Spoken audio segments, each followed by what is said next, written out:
চোখের সামনে যেটা দেখা যায় সবসময় সেটা নাও ঠিক হতে পারে। আজকে অপারেশনস ম্যানেজমেন্টের ক্লাসে দারুণ একটা এক্সাম্পল দিল প্রফেসর, তো আপনাদের সাথে সেটা শেয়ার করছি।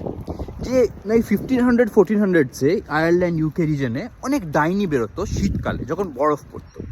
তো মানুষ প্রতি বছর ডাইনি বেরোচ্ছে আর মানুষ ফ্রাস্ট্রেটেড যে কী হচ্ছে, সব খাবার দাবার নিয়ে চলে যাচ্ছে। তো শীতকাল হলেই ডাইনি বেরোতো এবং মানুষ তরোয়াল নিয়ে শীতকাল হলে বেরোতো যে ডাইনি মারবো ডাইনি মারবো। তো শীতকাল মানেই ডাইনি, ডাইনি মানে ডাইনি মারো, এটা একটা প্যাটার্নে দাঁড়িয়ে গেল। তো 15-20 বছর পর যখন লোকে আস্তে আস্তে রিয়েলাইজ করলো যে শীতকাল হলেই ডাইনি বেরোচ্ছে কেন, গ্রীষ্মকালে তো বেরোচ্ছে না, তখন বোঝা গেল যে শীতকাল হলে বরফের জন্য ফসল কম হয়, আর ফসল কম হলে লোকের খাবার কম, তো খাবার কম হলে রাজার প্রতি প্রজার রাগ হবে এবং রাজাকে সরানোর একটা ষড়যন্ত্র হতে পারে।